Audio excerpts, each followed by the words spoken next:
सबको praise Lord. Praise the Lord. तो हम सब खुदावंद यीशु मसीह को धन्यवाद देंगे कि उन्होंने हम सबको इतनी अच्छी सुबह दी और उनके लिए भी सुबह है हम सब उनकी स्तुति और आराधना करने वाले बन पाते हैं, जिसको हम सब धन्यवाद देते हैं। और हम सब आइए वचन दुआ की ओर चलते हैं। जिस पापा मैं आपको धन्यवाद देती हूँ जिस पापा हम सबको अपने जीवन में बना के रखिए। जिस पापा कुछ बिगड़ती कमी हमारे जीवन में न पाए। और जिस पापा मैं आपसे प्रार्थना करती हूँ कि हम सब अपने जितना भी दुनिया भर में पापते हो उन सब पापों से हमको क्षमा करिए जिस पापा। और ये समझ और बुद्धि दीजिए कि हम सब दोबारा पाप करने ना पाए। और जिस पापा मैं आपसे प्रार्थना करती हूँ जितना भी अभी वचन होंगे हम सब उसको समझ कर उस पर चलने वाले बन पाए जिस पापा। और जिस पापा इतनी हिम्मत देना कि हम सब आपके वचन की ओर चल के आपकी ही आराधना करने वाले बन पाए जिस पापा। और जिस पापा प्रार्थना करते हैं कि जितने लोग भी आपके मार्ग से भटक चुके हैं उन सबको अपने मार्ग पे वापस से लाइए। इस प्रार्थना को सुनिए और ग्रहण कीजिए। आमीन। Praise Lord. आइए हम सब गीत के चलते हैं।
तो आइए हम सब वचन को चलते हैं जो खुदावंद के दास हम सब के लिए लेकर आए हैं।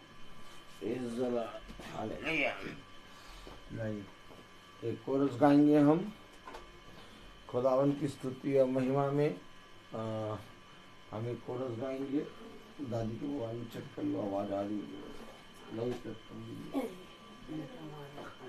Praise the Lord. Hallelujah.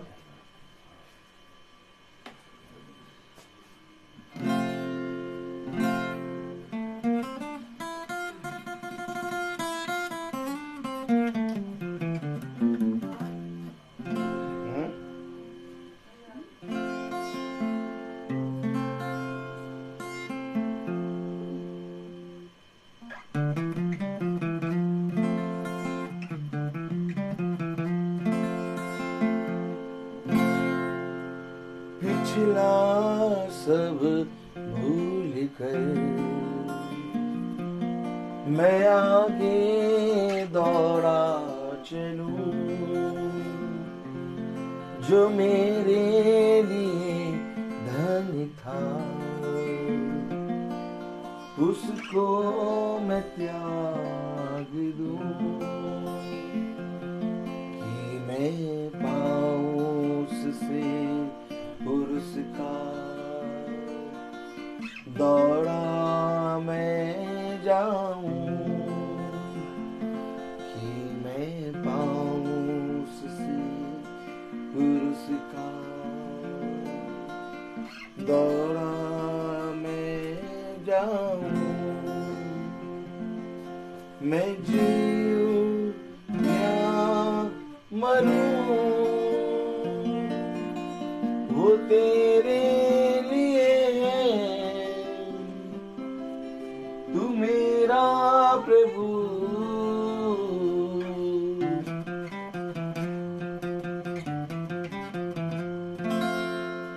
मेरे जीवन का मकसद तू है, मेरे जीने का कारण तू है, मेरे जीवन का मकसद तू है, मेरे जीने का कारण तू है।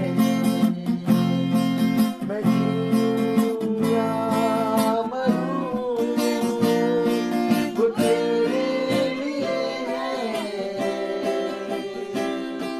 तू मेरा प्रभु।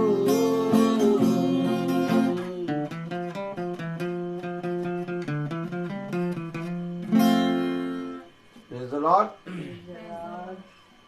एक बार फिर खुदा ने हमें एक नया दिन दिया, एक नया समय दिया, क्योंकि हम देखते हैं रोज हम शाम को 5 बजे, Praise the Lord, रोज हम शाम को 5 बजे हम सब संगति में इकट्ठा होते हैं। और हर दिन पिता शाम को 5 बजे हमें एक अवसर देता है, एक आमंत्रण देता है, एक हमें बुलाहट देता है, और हम उस बुलाहट के अनुसार पिता के पास आ जाते हैं और रोज शाम को 5 बजे हम वचन को सुनते हैं। लेकिन हम देख रहे हैं कि 1-2 दिन यानी पिछले एक दिन और आज हम भोर में प्रार्थना कर रहे हैं। इसका क्या रीजन है? देखिए, उसने कहा हर समय तैयार रहो, समय असमय हर समय तैयार रहो, चौकस रहो। कभी कभी ऐसा होता है कि हमारे जीवन में बहुत सी चीजें आती हैं और हमारे खुदा के उस समय को चुराने की कोशिश करती हैं।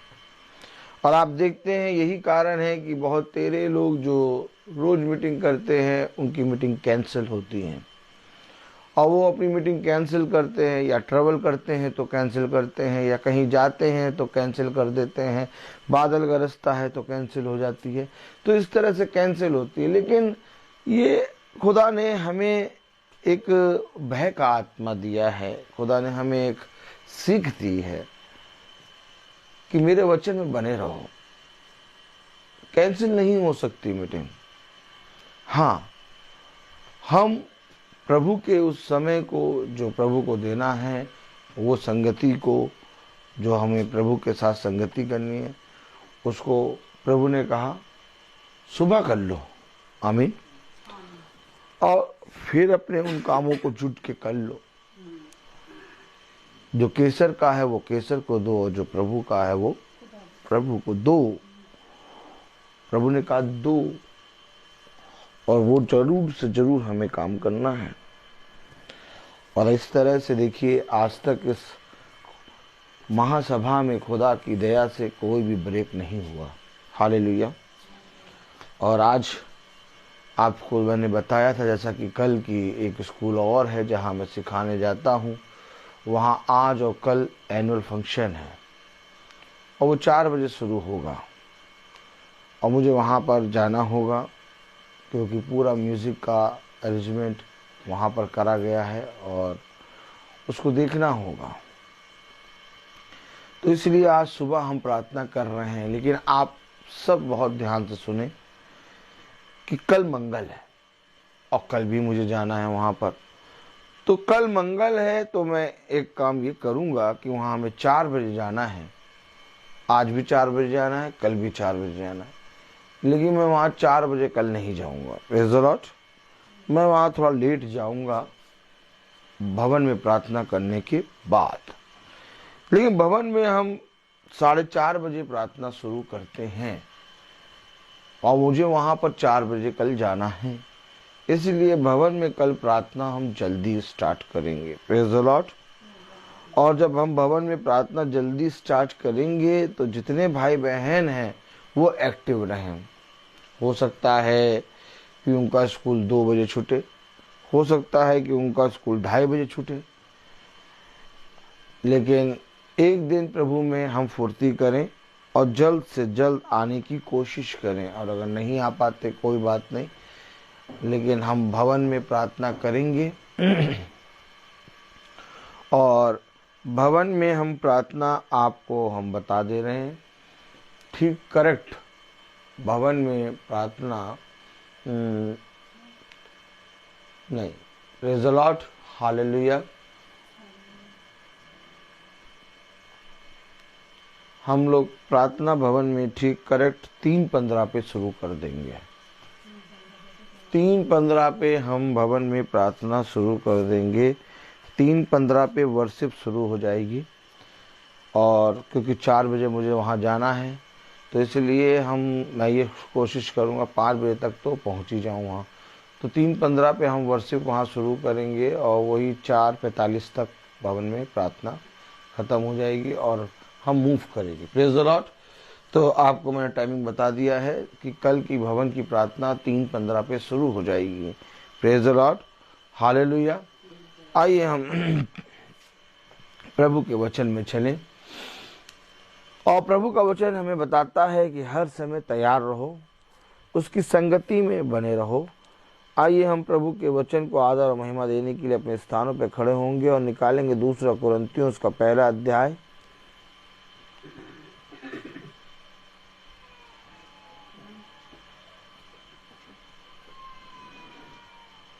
और उसकी 5वीं आयत में लिखा है, क्योंकि जैसे मसीह के दुखों में हम अधिक सहभागी होते हैं, वैसे ही हम शांति में भी मसीह के द्वारा अधिक सहभागी होते हैं। Praise the Lord. खुदावन का वचन जो कि पवित्र है, इस पवित्र वचन को खुदा हम निकम्मों को समझने और इसमें चलने की सामर्थ प्रदान करे। आमीन। हम सब अपने स्थानों पर बैठ जाएं। आज अगर हम देखें तो मनुष्य हर जगह अपनी उपस्थिति रखता है, लेकिन खुदा के वचन में वो सहभागी नहीं हो पाता।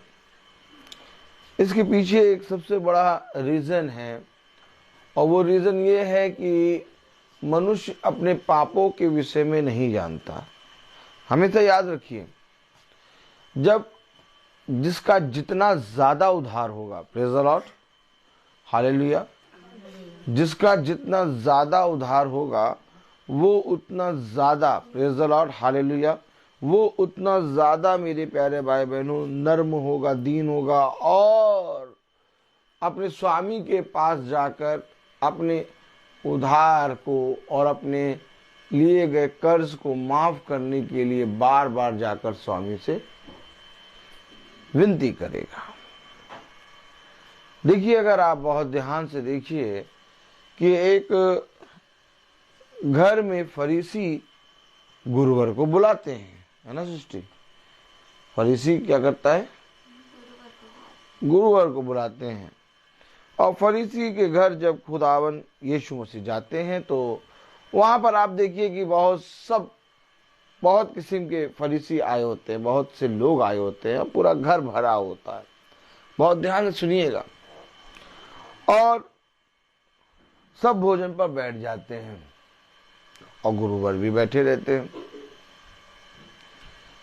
लेकिन कोई भी उसके पांव को चूमता नहीं, उसके माथे को चूमता नहीं, उसके हाथों को धोने के लिए पानी नहीं देता, उसके पाँव को धोने के लिए पानी नहीं देता। लेकिन एक स्त्री द्वार पे खड़े होके गुरुवर को देखती।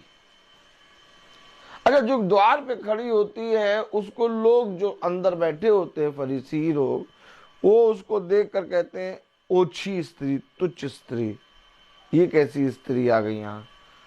और जब गुरुवर को देखते हैं उससे बात करते हुए, तो वो फरीसी संदेह करने लगता है कि ये सचमुच गुरुवर है। हमें तो ऐसा लग रहा है ये गुरुवर नहीं है, क्योंकि यदि ये कोई भविष्यवक्ता या गुरुवर होता तो ये जानता कि ये किस स्त्री से बात कर रहा है। ये दृष्टांत हमने कई गिरजाघरों में, कई जगहों पर सुना है, लेकिन हम इसको आज तक समझ नहीं पाए, क्योंकि जैसे ही हम समझते, हम प्रभु की महासभा के द्वार पे खड़े हो जाते। आमीन। आखिर क्या कारण था कि वो स्त्री द्वार पे खड़ी थी? क्योंकि खुदा ने वचन में कहा, द्वार मैं हूं। आमीन। और जो कोई द्वार पर खड़ा होकर खटखटाता है, उसके लिए द्वार खोला जाता है। वो स्त्री द्वार पे खड़े होके द्वार को खटखटा रही थी, और फरीसियों की आंखों को खुदा ने बंद कर दिया था। उनकी आंखों को वो द्वार दिखाई नहीं दे रहा था। आमीन। नहीं दिखाई दे रहा था उनकी आंखों को वो द्वार। क्यों नहीं दिखाई दे रहा था? क्योंकि उनकी दृष्टि में वे शुद्ध थे। क्या वचन में नहीं लिखा, खटखटाओगे तो खोला जाएगा? कभी आपने ये सोचा कि वो स्त्री द्वार पे क्यों खड़ी थी? Praise the Lord. कभी आपने ये जानने की कोशिश करी कि वो स्त्री द्वार पे क्यों खड़ी थी? Hallelujah, praise the Lord.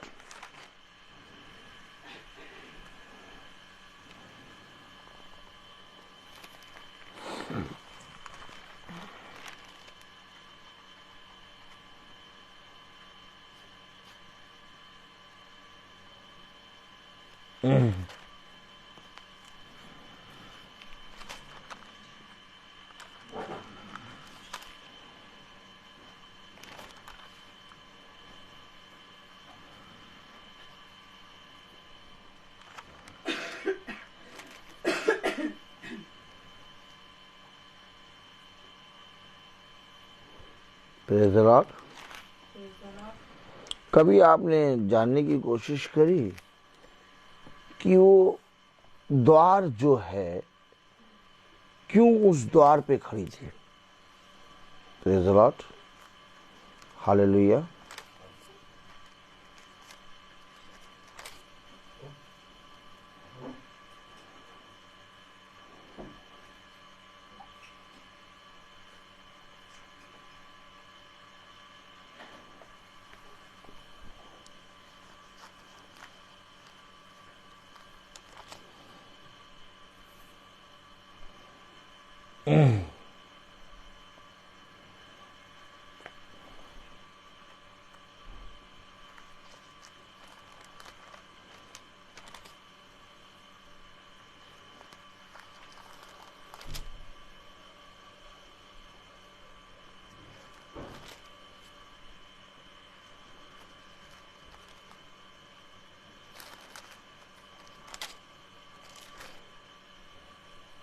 Hallelujah. जब वो द्वार पे खड़ी थी तो यीशु मसीह ने उसकी ओर देखा, और वो आई और अपने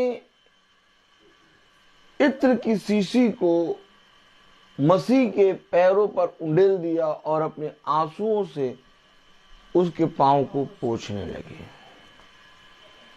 जब महासभा हुई, लोग फरीसी गुरुवर के साथ बैठे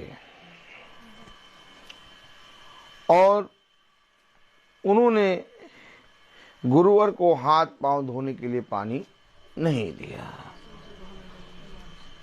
अब ये स्त्री द्वार पे खड़ी क्यों थी? कलाम में आपने पढ़ा 2 कुरिन्थियों उसका पहला अध्याय उसकी 5वीं आयत। क्योंकि जैसे मसीह के दुखों में हम अधिक सहभागी होते हैं। वो रो क्यों रही थी? वो सहभागी हो रही थी उसके दुख में, और कोई नहीं जान रहा था कि वो इत्र की शीशी उसने क्यों तोड़ी।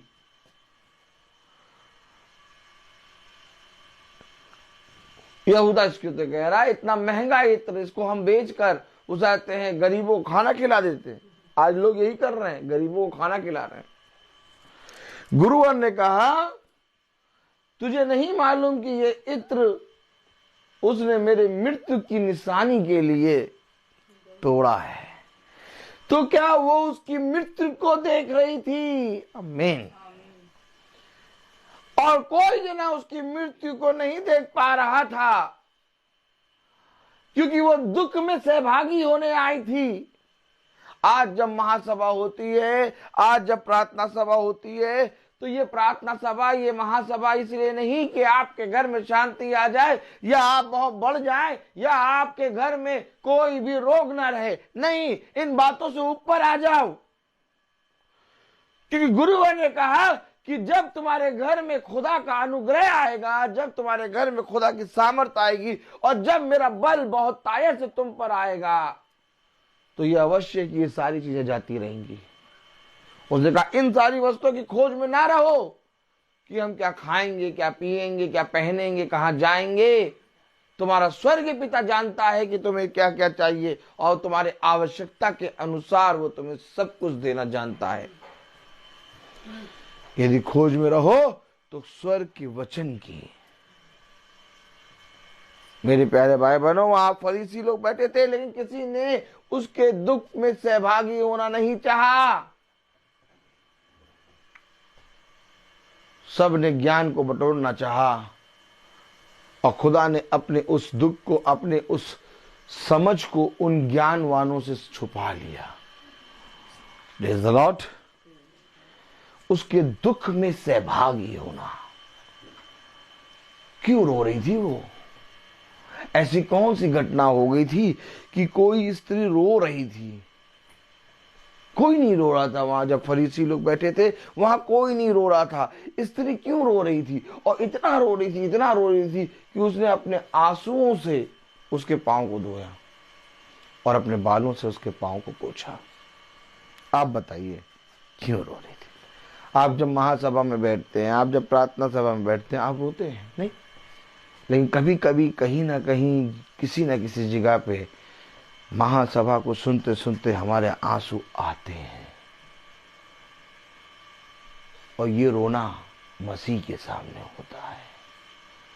कभी कभी ऐसा होता है कि हम थक जाते हैं, कभी कभी ऐसा होता है कि हमारे जीवन में हर तरफ निराशा नजर आती है, कभी कभी ऐसा होता है कि हम अपने जीवन में हर एक चीज से पूरी रीति से विश्वास को छोड़ देते हैं। कभी कभी ऐसा लगता है कि हर एक जना हमारे विरोध में खड़ा हो गया है। कभी कभी ऐसा लगता है कि हमारे लिए अब कुछ भी उत्तम रहा नहीं। कभी कभी ऐसा लगता है कि अब हम कुछ नहीं कर सकते। लेकिन मेरे प्यारे भाई बहनों,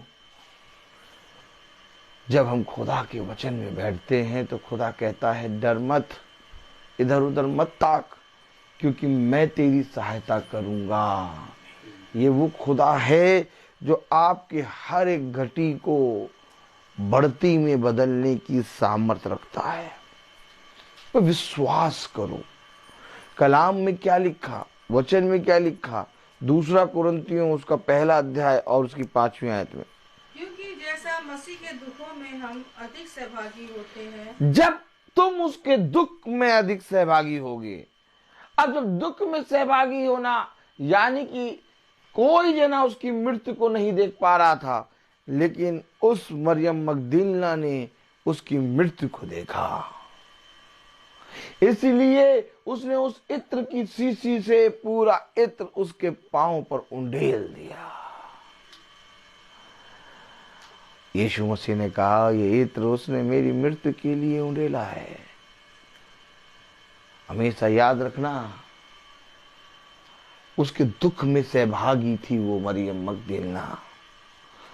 आज हम और आप मसीह के दुखों में सहभागी होने नहीं आते, बल्कि अपने दुखों को लेके आते हैं। वो ये चाहता है कि तुम उसके साथ सहभागी हो। वो ये चाहता है कि तुम उसके साथ संगति करो। जब तुम उसके साथ सहभागी होगे, जब तुम उसके दुख में सहभागी होगे, तब वो बहुत तायत से तुम्हें अपनी शांति देगा। कलाम में लिखा है 5वीं आयत में, क्योंकि जैसे मसीह के दुखों में हम अधिक सहभागी होते हैं, वैसे ही हम शांति में भी मसीह के द्वारा अधिक सहभागी होते हैं। शांति में भी मसीह के द्वारा अधिक सहभागी होते हैं। तो ये मसीह शांति क्यों देता है? मसीह के द्वारा। आमीन। और किसी के द्वारा नहीं, मसीह के द्वारा शांति में अधिक सहभागी होते हैं। क्यों? क्योंकि उसके दुख में सहभागी हो रहे हैं। अब उसके दुख में जब हम सहभागी हुए तो हमने देखा कि जो दुख है वो उसका नहीं बल्कि हमारा ही था, जैसा मैंने परसों बताया था। आइए पढ़ें कुलूसियों उसका पहला अध्याय।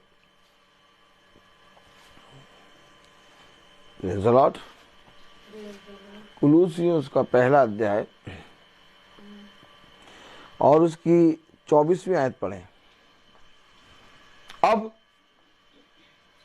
मैं उन दुखों के कारण, देखिए, अब मैं उन दुखों के कारण, किन दुखों के कारण? अब मैं उन दुखों के कारण, क्यों? क्योंकि दुख में सहभागी होना। अब मैं उन दुखों के कारण आनंद करता हूँ। आनंद, आनंद कैसे आया? आनंद कैसे आया? जब मसीह के द्वारा शांति आई। ताली बजाएं। आनंद कैसे आया? जब मसीह के द्वारा शांति आई। अब दुख में आनंद। अरे कहे पागल हो गया। क्या हो गया?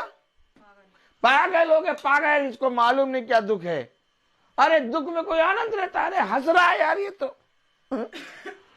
अरे भैया ये तो हंस रहा है, इसको तो कोई दुख ही नहीं मालूम। आप समझे, जब आप मसीह के दुख में सहभागी होते हैं तो वो दुख में तुम्हारे लिए आनंद मनाता है और तुम दुख में आनंद मनाओगे। यही तो एक अद्भुत काम है। ये एक अद्भुत काम इस तरह से है कि जैसे कोई जना तुम्हारे लिए बुरा करता है तो तुम उसके लिए भला करोगे। ठीक इसी तरीके से जब तुम दुख में होगे तो तुम आनंदित होगे। क्यों? क्योंकि कलाम में लिखा, कुलूसियों उसका पहला अध्याय और उसकी 24वीं आयत में, अब मैं उन दुखों के कारण, अब मैं उन दुखों के कारण आनंद करता हूँ। आनंद करता। कहां पर कोई है जो दुखों के कारण आनंद करेगा?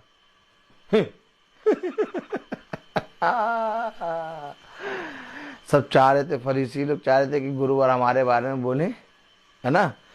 और फरीसी पता क्या चाह रहे थे? आप भोज में हमने ऐसा ऐसा चीज बनाया, गुरुवार खाएंगे तो तारीफ करेंगे। हाँ, लेकिन तारीफ फरीसी में से किसी की नहीं करी। तारीफ तो हुई उसकी जो रो रही थी। तारीफ तो हुई उसकी जो अपने आप को इस योग्य नहीं समझ रही थी कि मैं गुरुवार को नजर उठा के देख पाऊं। उसकी नजर गुरुवार के पैरों पर थी। Oh my God. तारीफ तो उस स्त्री की हुई जो बिना बुलाए आ गई। तारीफ तो उस स्त्री की हुई जो द्वार पे खड़ी थी, बस खटखटा रही थी और मसीह ने उसके लिए द्वार खोला। तारीफ तो उसकी हुई जिसको सब ओछी और पापी कह रहे थे। दुख में आनंद। बताइए, जो स्वर्ग का खुदा, आप जिस भी जगह काम करते हैं या कहीं पर भी जाते हैं, जब उसका स्वामी आपकी तारीफ करता है आपको कैसा लगता है? बहुत अच्छा लगता है। अरे वाह वाह। लेकिन सोचिए अगर स्वर्ग का खुदा आपकी तारीफ करे। ताली बजाएं। जब वो मनुष्य जो 42 वर्ष, मनुष्य की कौन है? 42 को याद रखिएगा। हाँ 42। वो मनुष्य जो उसकी आयु 42 भर है, जब वो तारीफ करता है आप बहुत खुश होते हैं, आप सबको कहते हैं अरे मेरी तारीफ हो गई, मेरी तारीफ। लेकिन ये बताइए कि जब स्वर्ग का खुदा दाऊद के विषय में कहता है कि मेरे मन के मुताबिक एक शख्स मिल गया, जब स्वर्ग का खुदा शैतान से कहता है मेरे दास अय्यूब को देखा, ओह माय गॉड, जब स्वर्ग का खुदा यिर्मयाह से बातें करता है, आमीन, जब स्वर्ग का खुदा यशायाह से बातें करता है, आमीन, जब स्वर्ग का खुदा पौलुस से बातें करता है, उसकी तारीफ करता है, आप बताइए कैसा लगता होगा उन्हें।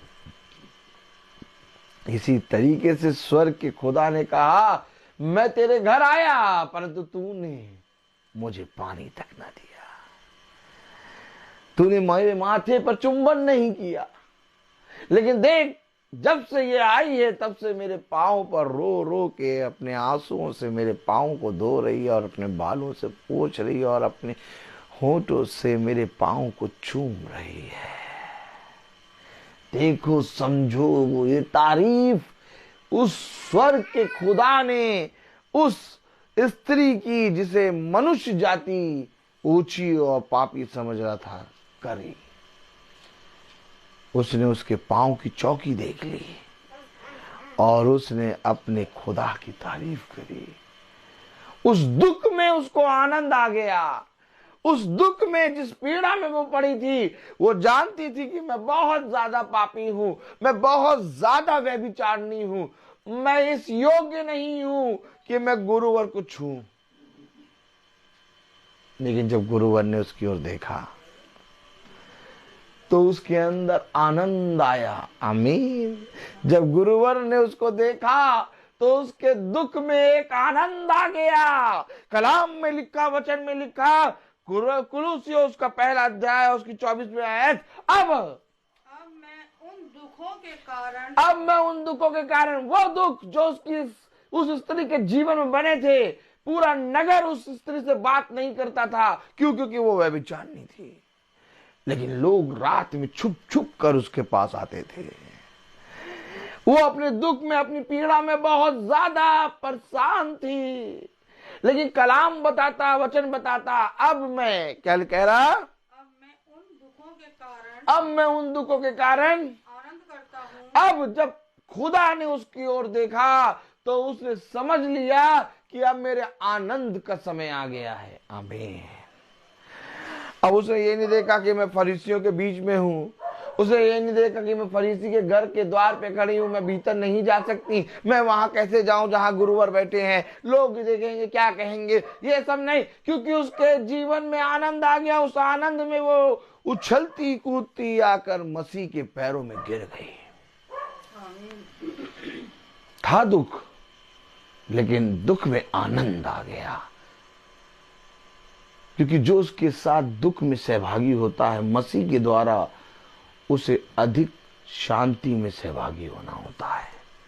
कलाम कह रहा है, वचन कह रहा, उसके दुख में अब मैं उन दुखों के कारण आनंद करता हूँ जो तुम्हारे लिए उठाता हूँ। अरे बोले, अरे उसके दुख में सहभागी होना यानी उसका नहीं, हमारा है। और हम आते ही नहीं। हम कहते हैं भैया प्रार्थना सुन के क्या करेंगे, भैया वचन सुन के क्या करेंगे, वचन ना सुनाओ भैया, प्रार्थना ना, भैया एक काम करो, क्या काम करो भैया, शांति आ जाए। भैया वचन ना सुनाओ, भैया वचन ना सुनाओ, वचन नहीं सुनना भैया, प्रार्थना नहीं करना भैया, भैया हमें हमारे लिए प्रार्थना कर दो। क्या कर दो? और दुख किसका है? हमारा। मैं आपको कहते रहा हूं, मसीह के दुख में सहभागी, ये तो वचन बता रहा कि मसीह के दुख में सहभागी, लेकिन दुख जो है, जो उसने अपने ऊपर लिया, वो किसका है? हमारा। अब पढ़े जरा क्या लिखा, कुलुस्सियों उसका पहला अध्याय उसकी 24वीं आयत में, अब मैं उन दुखों के कारण आनंद करता हूँ जो तुम्हारे लिए उठाता हूँ, जो तुम्हारे लिए उठाता हूँ। इसलिए ये दुख मसीह का नहीं बल्कि मेरा था जो उसने अपने ऊपर लिया। इसलिए ये अवश्य है कि उस दुख में मैं मसीह के साथ सहभागी हूँ, और अगर मैं सहभागी नहीं होता तो मेरा जो दुख है वो पूरी रीति से मेरे जीवन में सर्वदा बना रहेगा। इसलिए ये अवश्य है कि उसके दुख में सहभागी हो, क्योंकि उस दुख में सहभागी होने के कारण ही तुम्हारा उद्धार होगा। उस दुख में सहभागी होने के कारण ही मसीह के द्वारा तुम्हारा उद्धार होगा। उस दुख में सहभागी होने के कारण ही मसीह के द्वारा तुम्हें शांति मिलेगी। उस दुख में सहभागी होने के कारण ही मसीह के द्वारा तुम मसीह के पुत्र और पुत्रियां बनोगे। लेकिन आज लोगों ने दुखों को, उस दुख में सहभागी होना नहीं चाहा। लोगों ने कहा कि भैया हाँ हमारे लिए प्रार्थना करिए, बस हम चंगे हो जाएं। भैया हाँ हमारे जीवन में से सारी समस्या हट जाएं। ठीक भैया प्रार्थना करी, समस्या हट गई। अब कोई वचन नहीं सुन रहा। सब ठीक होगा, चंगे हो गए। आज क्या कारण है? आप मुझको ये बताइए, आज क्या कारण है कि लोग वचन में इकट्ठा नहीं होते? क्या कारण है आज लोग वचन नहीं सुनते? क्या कारण है कि आज लोग पवित्र वचन को सुनना नहीं चाहते, सच्चाई को ग्रहण करना नहीं चाहते? क्या कारण है? क्योंकि जब वो सच्चाई को सुनते हैं तो उनको ऐसा लगता है कि हमें बहुत सी चीजें छोड़नी पड़ेंगी। समझ रहे? हमें बहुत से दुखों में सहभागी होना। हमारी लाइफ ठीक है, बस हमारे लिए प्रार्थना कर दो। क्या कर दो? प्रार्थना करते। अब आप बताइए, जब तक हम सहभागी नहीं होंगे तब तक खुदा कहता है मेरा तुझसे क्या नाता? क्या कहता है? मेरा तुझसे क्या नाता? खुदा कहता मैं तुझे जानता ही नहीं। जानता ही नहीं सब। कहता हे कपटियों, हे अल्प विश्वासियों, मेरे पास से चले जाओ। क्यों ऐसा कह रहा है? क्योंकि जब हम सहभागी होते हैं तब मेरे प्यारे भाई बहनों वो हमें समझाता है कि ये दुख मेरा नहीं बेटा तेरा है, और इस दुख को जो मैंने तेरे जीवन से अपने ऊपर लिया है उसमें जब तू मेरे पास आता है तो मैं तुझे शांति देता हूं।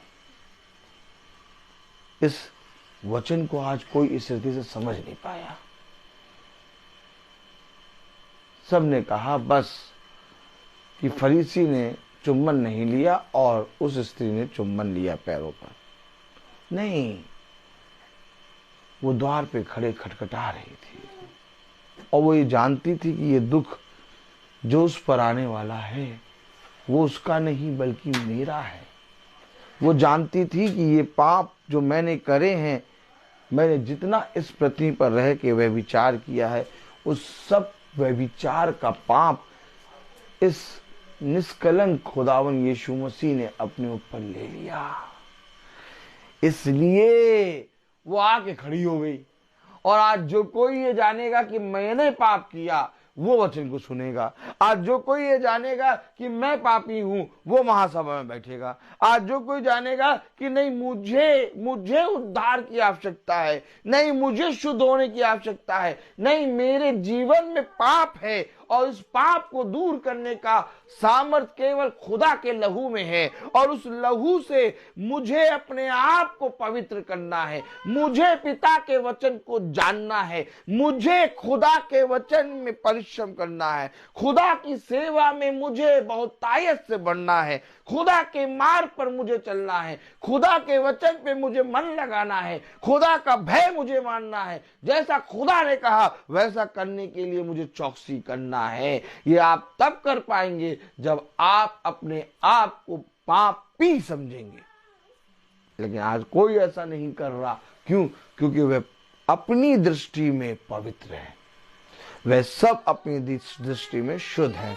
वो कोई भी जना अपने आप को पापी नहीं कह रहा, कोई भी जना अपने आदि पाप को स्मरण नहीं कर रहा, कोई भी मनुष्य अपने अंदर के पापों को नहीं देख रहा। ये फरीसी भी कह रहा था हम तो शुद्ध हैं, हमें क्या जरूरत कि हम गुरुवर को चूमे या उसको हाथ धोएं या उसके पांव को चूमे। अरे हमें कोई जरूरत नहीं। याद रखिए, गुरुवर ने कहा तू ही बता। एक स्वामी ने अपने दास को 500 दिनार दिए और दूसरे दास को 100 दिनार दिए, और उस स्वामी ने उस 500 दिनार वाले को और 100 दिनार वाले का दोनों का कर्ज माफ कर दिया। अब तू बता कि कौन सा दास स्वामी से अधिक प्यार करेगा? उस फरीसी ने कहा जिसका अधिक क्षण माफ हुआ वो स्वामी को अधिक प्यार करेगा। गुरुवर ने कहा तूने ठीक कहा। ठीक इसी रीति से इस स्त्री के पाप बहुत थे, ओह माय गॉड, जो आज क्षमा हुए, और तेरी दृष्टि में तेरे पाप कम थे। तब खुदा ने कहा कि मैं तेरे घर आया परंतु तूने चुंबन ना किया, मैं तेरे घर आया परंतु तूने हाथ पांव धोने के लिए मुझे पानी ना दिया। ठीक इसी तरीके से यदि मेरे पाप ज्यादा हैं तो मैं पिता की सभा को सुनूंगा। ठीक इसी तरीके से यदि मेरे पाप ज्यादा हैं और मैं सच में इस पृथ्वी पर बहुत तुच्छ और पापी हूं तो मैं पिता के वचन के पास आके अपने आप को शुद्ध करने के लिए परिश्रम करूंगा। क्योंकि मेरा पाप, मेरा जो कर्जा है वो बहुत है, और उस कर्जे को मेरे पिता खुदावन यीशु मसीह ने अपने लहू के द्वारा छुटकारा दिया और अब एक दाम दिया है। ओ माय गॉड, कलाम कहता तुम दाम देकर मोल लिए गए हो। एक दाम दिया है मेरे छुटकारे के लिए, एक दाम दिया है मेरे उद्धार के लिए मेरे पिता खुदावन यीशु मसीह ने।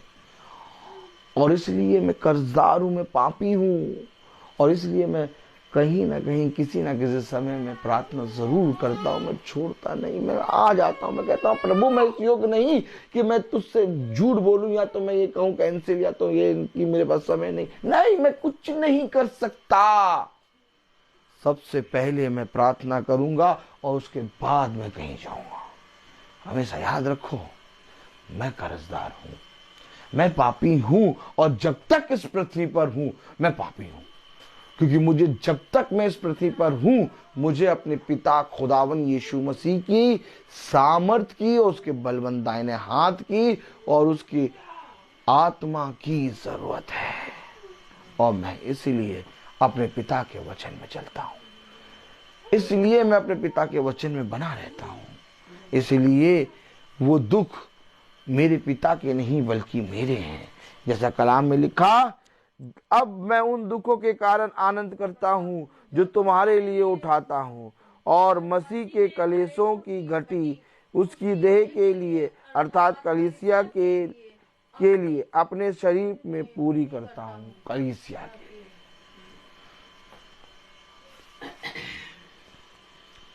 अपने शरीर में पूरी करता हूं। कलीसिया के लिए अपने शरीर में पूरी करता हूं।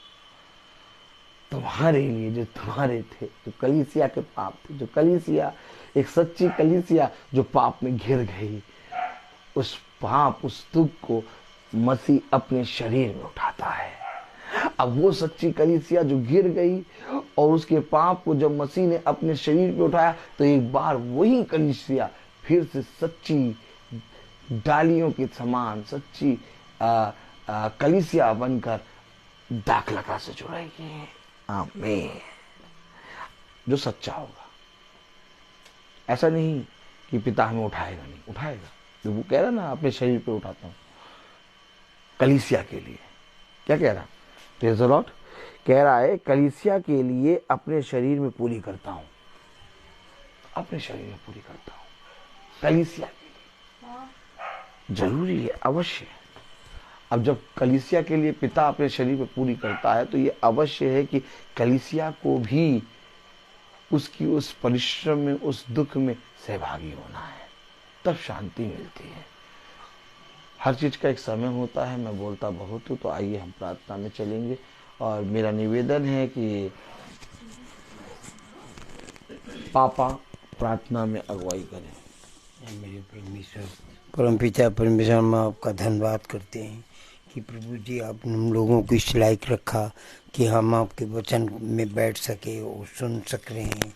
ये समय बहुत बड़ा और बहुत मूल से भी बड़ा है प्रभु, जो आपने हम लोगों को सबको दिया और इस योग रखा कि हम लोग बैठ सके और सुन रहे हैं आपके वचन को। प्रभु हर आफत, हर मुसीबतों से बचाने वाले पिता प्रभु, आपको धन्यवाद करते हैं।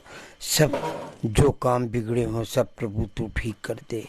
और प्रभु अमन शांति संसार के अंदर दीजिए, सब खुशहाल पूर्वक से रहे, सबके लिए दुआ मांगते हैं। प्रभु तू अति महान परमेश्वर है। धन्यवाद, धन्यवाद।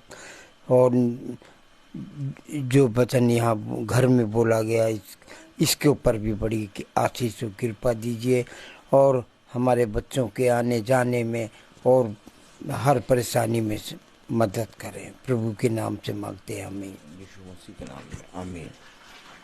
हे हमारे पिता जो स्वर्ग में है, तेरा नाम पवित्र माना जाए, तेरा राज्य आए, तेरी इच्छा जैसे स्वर्ग में है वैसे इस पृथ्वी पर पूरी हो। हमारा प्रतिदिन का आहार आज हमें दे और हमारे अपराध हमें क्षमा कर, जैसे हम भी अपने अपराधियों को क्षमा करते हैं। और हमें परीक्षा में न डाल, परंतु बुराई से बचा, बादशाह के दर पर चढ़ा, महिमा सदा तेरी है, आमीन। अब हमारे खुदावन यीशु मसीह का फजल, खुदा बाप की मोहब्बत, पाक रूह की रिफाकत और सलाकत हम में से हर एक विश्वासी जन के साथ अब से लेकर अनंतकाल तक होती रहे, आमीन। धन्यवाद, धन्यवाद, सारी आशीषों के सोते धन्यवाद, धन्यवाद, धन्यवाद, धन्यवाद, सारी आशीषों के सोते धन्यवाद, सारी आशीषें आती ऊपर से, हालेलुया। धन्यवाद, धन्यवाद, धन्यवाद, सारी आशीषों के सोते धन्यवाद। सब भाई बहनों को प्रेज द लॉर्ड। और सूचित किया जाता है कि कल भवन की प्रार्थना 3:15 पे शुरू हो जाएगी। सब भाई बहनों को प्रेज द लॉर्ड। और आज की प्रार्थना सुबह 5:30 बजे हो चुकी है, इसलिए आज शाम को प्रार्थना नहीं होगी। कल प्रार्थना शाम को भवन में 3:15 पे होगी। Praise the Lord.